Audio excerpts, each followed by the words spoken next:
Guys, totoong ano to talaga guys eh. Pangyayari sa buhay talaga. Pakinggan nyo to. True ano to ni Kuya. Ayan o. O kapamilya na nakakaangat sa buhay, ito siya. Ito yung kapatid nyo na nakakaangat, o kapamilya nyo o kamag-anak nyo na nakakaangat sa buhay. Ibig sabihin, ito siya.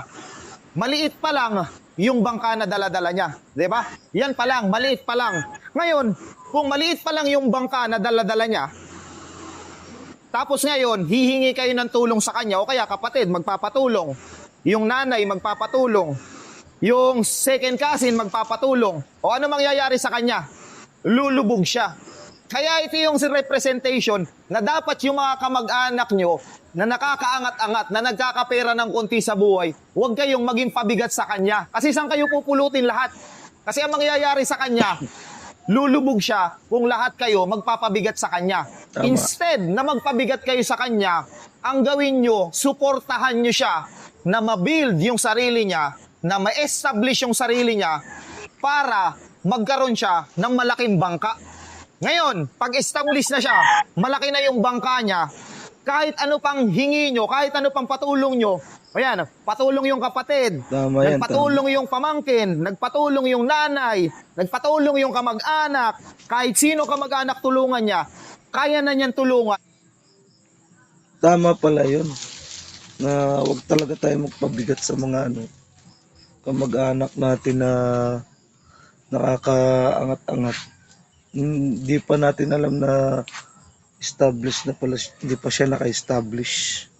Kaya ano, dapat hindi tayo nagpapabigat talaga. Kasi nga, malaki na yung bangkang dala-dala niya. Kunyari, barko na yung dala-dala niya. Eh kung maliit pa lang siya, nagsisimula pa lang siya, puro kayo pabigat sa kanya, puro kayo pabigat. So ano mangyayari sa kanya?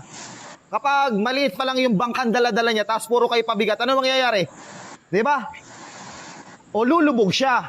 Ito, kahit malaki na siya, kahit ano pang pabigat niyo sa kanya, hindi na siya lulubog. Kasi nga, established na siya. Ganito sa buhay, mga kapaglalayag.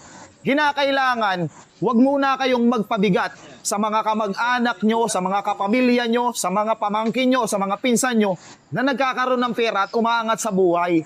Hayaan nyo muna sila na i-establish yung sarili niya para pwede niya kayo lahat tulungan. Ngayon, kung maliit pa lang siya at lahat kayo magpapatulong sa kanya, lulubog siya. Lahat kayo lulubog. Ang mangyayari, lahat kayo mawawalan. Itong pinakamasakit. Ngayon, pag lumubog siya, sinong tutulong sa kanya? Wala. Diba? Yan yung sinasabi ko sa inyo. Kaya instead na maging pabigat kayo, instead na hingi kayo ng hingi, magtrabaho kayo, magsikap kayo. Kung malalakas pa naman kayo, magtrabaho kayo, huwag kasi kayong tamad. Ngayon, ang irarason nyo ganito. Sir, magkakaiba kasi tayo ng sitwasyon sa buhay. Oh, very good. Lahat tayo magkakaiba ng sitwasyon sa buhay. Di ba? Sabi nyo nga, ang rason nyo, mahirap lang kami. Yung iba, hirap na hirap. Yung iba, walang-wala talaga. Tama. Pero ang tanong, bakit yung kamag-anak nyo nakukuhang umangat sa buhay na pareho lang kayo ng sitwasyon? O anong pinagkaiba nyo? Ang pinagkaiba nyo, yung mindset nyo, yung pananaw nyo sa buhay. Siya, gumagawa ng paraan kahit nasa parehong sitwasyon kayo na umangat, na umunlad. Ikaw, gumagawa ng dahilan para manatili kung nasa ang sitwasyon ka. O saan kayo nagkaiba? Sa tinatawag ng pananaw sa buhay, sa tinatawag ng mindset. Alam mo yung mind, yan yung isip mo. Yung set, yan yung settings ng isip mo. So babaguhin mo yung settings ng isip mo para umangat at umunlad yung pamumuhay mo. Brother, yung comfort zone mo, kung nasaan ka man ngayon, yung comfort zone na yan, yung comfort zone, that is the place that you will never grow. Kaya dapat lalabas ka doon sa comfort zone mo para mag-grow ka, para aangat ka, para uunlad ka. Hindi ka puro dahilan na magkakaiba tayo ng sitwasyon sa buhay, bro. Hindi ganun yung life. Dapat kailangan mong gumawa ng paraan para makaalis ka kung nasa ang sitwasyon ka man ngayon at kung gaano man kahirap yung buhay. Kasi nga yung kamag-anak mo, yung kapamilya mo, gumagawa ng paraan, umaangat sa buhay. Ngayon, puro kayo hingi. Puro kayo hingi. Ngayon, pag di kayo napagbigyan, siya pa yung masama. Anong sasabihin nyo? Nagbago ka na. Nagkapera lang siya, nagbago na siya. Oh my God. That's bullshit. Imaginein mo, yung pera na yon pinaghirapan niya. Yung pera na yon pinagpuyatan niya. Yung pera na yon dugot pawis yun bago maipon niya. Tapos ikaw, basta hihingi ka lang. Tapos pag di ka na pagbigyan, ikaw pa yung may ganang magtampo. Ikaw pa yung may ganang magtanim ng sama ng loob. Oh my God. Ito lang sasabihin ko sa'yo, huwag ka kasing tamad. Ang tawag yan, katamadan. Ang tawag yan sa mga dahilan na yan, katamadan. Dahil alam mo may aasahan ka, nagiging tamad ka. So ang advice ko sa'yo, magsikap ka para sa sarili mo, para umangat ka. Ngayon, yung mga kamag-anak nyo na nakakaangat sa buhay, huwag kayong magpabigat sa kanya. Tulungan nyo muna na umangat talaga, na ma-establish yung sarili, na ma-build yung sarili, na magkaroon ng malaking bangka para lahat kayo pwede niyang isakay.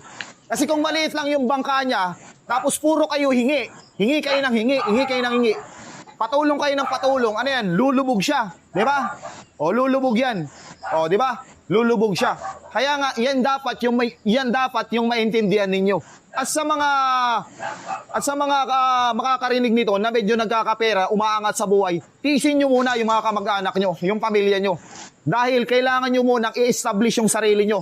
Kasi kung hindi nyo gagawin yun, ang mangyayari sa inyo, lulubog kayo, lahat kayo pupulutin sa kangkungan. Ngayon, pag lumubog na kayo, kanya-kanya kayong langoy para makasurvive. Magkakanya-kanya. Kasi pagdating ng araw, pag lumubog ka, walang ibang tutulong sa'yo, kundi sarili mo din lang. Ngayon, doon ka pa matututo kapag walang-wala ka na. Panibagong simula ka na naman. Kaya napakaganda nito, brother, na dapat establish mo muna yung sarili mo bago ka tumulong sa ibang tao. Kasi paano ka tutulong sa ibang tao kung ikaw mismo ay mawawalan at mauubusan din. That's all mga kapaglalayag. Good morning! Swimming tayo.